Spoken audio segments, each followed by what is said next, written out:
L'hôtel Arvro, à lui tout seul, mérite un chapitre. Aujourd'hui, dans un écrin de verdure, il est construit sur la dune, à l'extrémité sud de la grande plage. L'esprit qu'il présente aujourd'hui est fort différent de ce qu'il était en 1883 lors de sa construction. Pourtant, déjà à l'époque, il constitue l'un des piliers du développement de la future station balnéaire de Cinq-Ans. C'est sur un des terrains du promoteur immobilier Alfred Marinier qu'il prend alors place. L'hôtel est situé au bout du monde puisque son unique accès se fait par la pointe de la Garde.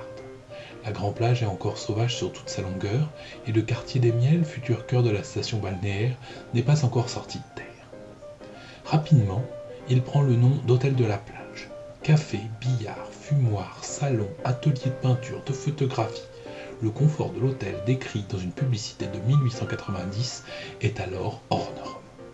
Son principal attrait réside cependant dans son accès direct à la plage et aux cabines de bain louées à ses clients. Mais rapidement, l'hôtel est entouré de villas et de chalets bâtis sur les lots du promoteur. Avec le développement du tourisme, il devient pendant un temps école hôtelière sous la direction de Madame Trélu. Mais c'est en 1929 que l'hôtel va se transformer pour prendre son aspect actuel. Regardez ce pavillon qui servait d'annexe à l'hôtel. Il est rehaussé de plusieurs étages et décoré de colombages. C'est à ce moment-là, dans une vague bretonnante, que l'hôtel prend le nom de Arvro, ce qui signifie le pays en breton. Aujourd'hui, l'annexe a conservé son aspect de l'époque. On peut toujours voir les murs du pavillon initial.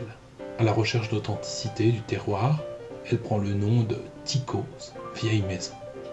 Dans la lignée de l'annexe, c'est l'hôtel entier qui est ensuite transformé en suivant les plans de l'architecte Joseph Briot. Le style néo-normand est alors très en vogue, comme le témoigne la construction d'un grand nombre de villas des années 30 à 5 ans. Il faut y regarder de près pour identifier les éléments d'architecture qui témoignent de l'ancien bâtiment. Les abords de l'hôtel sont aussi aménagés pour permettre l'accès aux voitures. Le nombre de chambres atteint alors 120. L'hôtel est équipé de 40 salles de bain et d'un ascenseur. Une véranda est construite pour installer 2 salles à manger avec vue sur mer pour tous les convives. On peut bien sûr venir à l'hôtel Arvro par le train, mais c'est le développement de l'automobile que l'hôtel accompagne. Témoin de cette époque, le portique du parc s'élève aujourd'hui encore devant une propriété privée.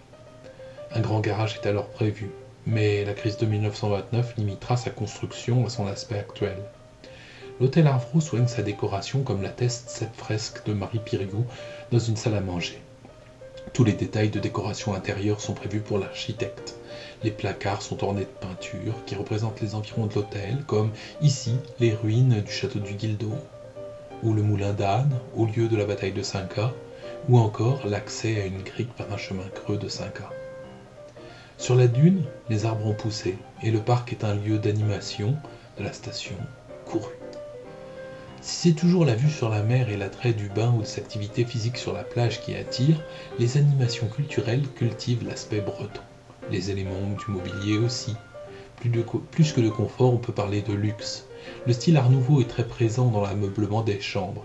Et puis, les années passent. Le boulevard de la Mer relie désormais l'hôtel au cœur de la station.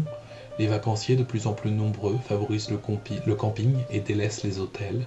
Les résidences secondaires grignotent la dune. Et l'hôtel Arvro finit restauré mais découpé en appartements.